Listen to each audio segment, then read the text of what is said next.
Tomorrow, Peggy Ashcroft comes to BBC1 in Stephen Polyakoff's She's Been Away. Your rooms are through there in the new conversion. This is all wrong. You brought me to the wrong place. After 60 years locked away, Lillian's back at the family home. Can you pick out the photo of you as a young girl?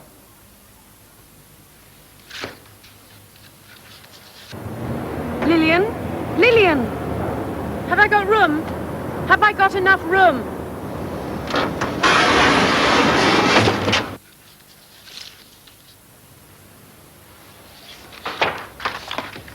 You don't remember anything, do you? I've seen through you. You're a fraud, Lillian. Peggy Ashcroft, Geraldine James and James Fox in She's Been Away. Screen 1, tomorrow at 9:05 on BBC1. In 15 minutes, Jim's far from transported when he and Rocky win a Hawaiian holiday in the Rockford Files. Then Dougie Donnelly introduces highlights of St Johnstone versus Morton and Gala versus Melrose in Sport Scene at 10:05. Now the time is coming up to 7 minutes to 9. And for the news and sport on BBC1 Scotland, we join Martyn Lewis and Bill Hamilton. Communist Hungary is tonight under the control of reformers planning to turn it into a full democracy with free elections. By a 4-to-1 majority, the ruling party has made its final break with old-style communism. But East Germany rejects reform as police crack down on demonstrators who'd appealed to Mr. Gorbachev for help.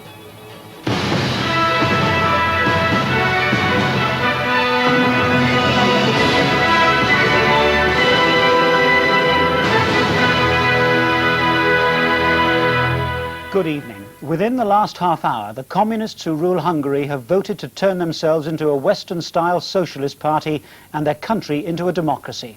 The vote was clear-cut, a majority of 4-to-1. The next step will be completely free elections by June at the latest, and they'll have none of the built-in safeguards and guarantees the communists insisted on in Poland. The elections will be the first of their kind in the communist bloc for 40 years. There is, as yet, no reaction from Moscow. The death of Hungarian communism was rapid and painless. This morning, the reformers revealed they'd got a majority of the delegates.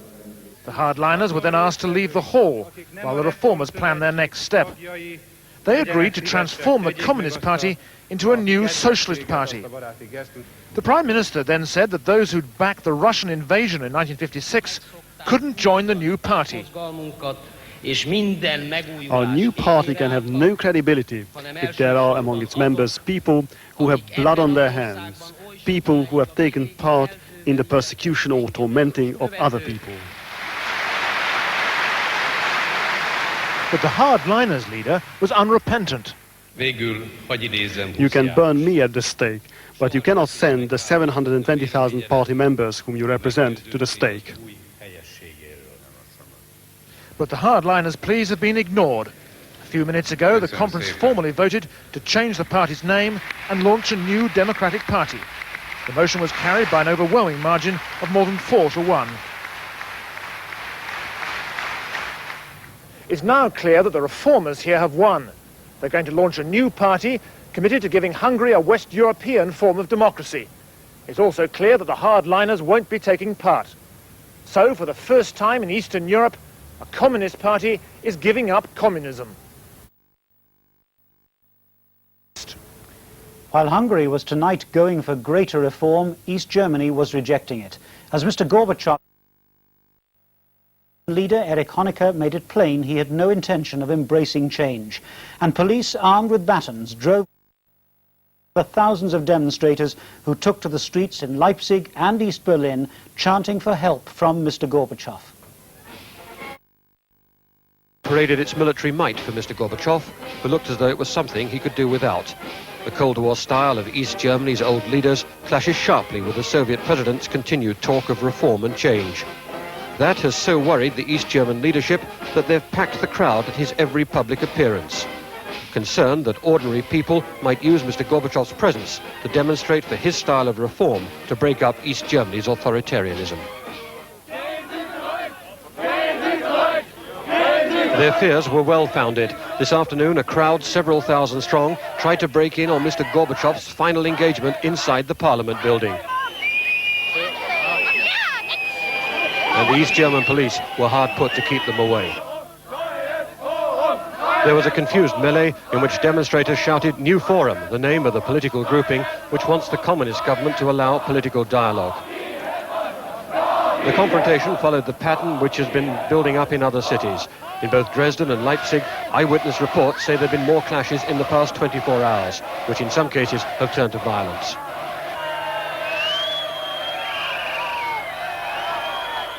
In Berlin, it was rowdy but relatively peaceful, and after several hours, the demonstrators started to drift away. They'd made their point. Inside, Mr. Gorbachev had been making his. He lectured the East German leader Erich Honecker on the value of change. But Mr. Honecker appears to have been unmoved by Mr. Gorbachev's warning that those late with change would be punished by life. Mr. Gorbachev left for Moscow this evening amid signs that a major crackdown on dissent is coming. The militia reserves are mobilized and newspapers are calling for firm action against political troublemakers. Brian Hanrahan, BBC News, East Berlin. And we're just getting reports from Leipzig tonight that many people have been injured and arrested in clashes with the security forces. We will, of course, bring you more on that as it comes in.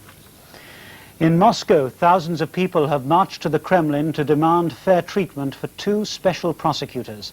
The demonstrators linked hands to form a chain around the Kremlin. They say the prosecutors are being made scapegoats. The two were taken off an inquiry into corruption after making allegations against the Politburo hardliner Yegor Ligachev. Now they may be prosecuted themselves. The protesters claim the authorities are attempting to cover up corruption in their own ranks. More than a dozen vehicles have been hijacked and set alight in Belfast. The hijackings took place within an hour of each other late this afternoon. Several buses were set on fire after being hijacked in the Falls Road area of the city. Bus services in the area were suspended. Several vans were also set alight. Police said there were reports of gunfire at an RUC station, and there are reports of a suspect device in North Belfast. A union leader representing the ambulance crews involved in the pay dispute has accused the Health Secretary, Kenneth Clarke, of shameful tactics. Mr. Clarke had told the National Union of Public Employees that he wasn't prepared to negotiate over the 6.5% pay offer, and he warned the union not to use patients as fodder for pay claims. 3 weeks into the dispute, and the mood is growing angrier. Ambulance crews marched through Hull in a public display of contempt at Kenneth Clarke's refusal to meet their union negotiators. And his warning over using patients as fodder served only to embitter them further. I think it's that sort of statement from Kenneth Clarke, which is totally and utterly appalling statement to make. He knows very well that for 6 months we've offered him arbitration. We've said that we would go to arbitration and accept the results of arbitration. It's Kenneth Clarke who is cynically using patients in a dispute with Britain's ambulance crews. It's totally unnecessary. Ambulance services will be facing their severest test so far tonight. This is the first weekend since officers and control assistants joined the crews in banning overtime. The unions say the ban has simply highlighted chronic staff shortages, which they blame on the level of pay. And they've compiled a list of deaths in the London area over the past year, which they believe could have been caused by the lack of staff. One wonders, you know, how long it will take Kenneth Clarke to get round the table, how many more people will be affected by the staffing shortage in London. It's quite a worrying situation. Today's rally was a taste of what's to come next week, when the unions plan to lobby the Conservative Party conference in Blackpool. Tributes have been coming in for the actress Bette Davis, who has died at the age of 81. The former US President, Ronald Reagan, said she made some of the most memorable moments in the history of film. And Angela Lansbury said she was the last of the great Hollywood stars. Fasten your seatbelts. It's going to be a bumpy night. Bette Davis won 2 Oscars and was nominated for 8 others during a career which spanned 60 years and 100 films. But she did it the hard way, making her name by being nasty. I didn't forget your breakfast. I didn't bring you breakfast because you didn't eat your did. She was just as tough off-screen, fighting with directors, producers, even the studio boss Jack Warner. Grown men, she said, were frightened of her. Cute. I'd like to kiss you, but I just washed my hair. Bye. Despite the huge blue eyes which made her famous, Bette Davis lacked the conventional beauty which Hollywood demanded. She carved her own niche instead. A fortnight ago, she gave her last public performance at a Spanish film festival. When I arrived in Hollywood, They did not know what to do with my different kind of thing. They did not know. It took a long time. She'd been fighting cancer and died last night at a Paris hospital. Bette Davis was unconventional, but the public loved her for it. Now with today's sport, here's Bill Hamilton. The police are estimating that nearly 1,000 English fans will be making the trip to Katowice next week for England's vital World Cup qualifying game against Poland. The threat of hooliganism, though, has been far from Bobby Robson's mind. He has problems of his own as he prepares his team for a match they mustn't lose. Further annoyance for Bobby Robson today. He learnt that criticism of his training sessions by a former international will appear in tomorrow's newspapers, and the plus of Brian Robson's recovery from injury has been marginally offset by the latest one was an early absentee. England's other problem is more enduring. As many England followers, up to 900, are expected in Poland, as were present in Stockholm last month. The FA says it's done all it can to prevent a repetition. Again, fans without tickets have been told not to travel. They and the media have been urged to behave. We ask the fans to accept personal responsibility, and we ask the media to treat the events that may or may not happen in Poland with some sort of moderation. England beat Poland 3-0 at Wembley in the summer. Since then, half the Polish team, including the manager, have been replaced. In Katowice, matters are unlikely to be quite so straightforward. We've got to go and get a point. We've got to be quite definite and positive about it. In fact, we're going to play for two. Because it's dangerous policy to think you've got a draw and play for a draw, and the game is ebbing away, and suddenly anything can happen. And for Brian Robson, one extra concern. The boardroom uncertainty at his club, Manchester United. Poland will be a relief from Old Trafford. Scotland, who need just 1 point from 2 games to qualify for the finals, are in good shape for their match against France. Both Jim Bette and Paul McStay proved their fitness today and will be on the plane to Paris. The importance of Wednesday's matches meant the top clubs on both sides of the border were out of action today. Not so Scotland's Gordon Strachan. He had to turn out for Leeds at West Ham. It wasn't the kind of day Strachan had been hoping for. Just one victim of a game riddled with fouls and often desperately short of quality. Leeds' first-half domination was rewarded with the only goal of the match. Whitlow's cross giving Vinnie Jones a memorable first return to London. West Ham 0, Leeds United 1. That win at Upton Park lifts Leeds to third place in the table, 3 points behind Sheffield United, who won at Wolves, and level with Sunderland, who beat Bournemouth. Oldham won at home to Barnsley. Meanwhile, Hartlepool, who had been the only league club without a win, saw their captain Paul Baker sent off against Scunthorpe. But then they did with 10 men what they hadn't achieved all season with 11. They won. In rugby, the big game of the day was a repeat of last season's Welsh Cup final between Llanelli and Neath. But the pre-match talking point was the Welsh Rugby Union's decision to change its policy on South Africa and cut all links with the Republic. For many Welsh rugby supporters, yesterday's policy shift was further evidence of the confusion which plagues their game's hierarchy and which makes the coming All Blacks tour a matter for trepidation. For today, though, there was the chance for Llanelli at least to savour the sight of an all-black defence, albeit only Neath's, being taken apart. Stevens galloping through for the opening try, then Bowling opening up an 11 points lead. In the second half, with the wind behind them, Neath came back, but Bridges' wriggling opportunist try couldn't prevent a 14-12 defeat. Hockey and humiliation for England's men against Holland in the Ladder International Classic at Luton. The Dutch quickly seized the initiative through Van Heck. But it was in the set pieces that Holland proved most deadly. Bovelander making it 2-0 and adding a third before half-time. Late on, England, now 4 down, at last found their form. Mayer combining with Curley. John Potter the scorer. But England's humiliation wasn't over. Holland taking the final score to 5-1, making England's task against Australia tomorrow even more daunting. That's the BBC News Tonight. Good night.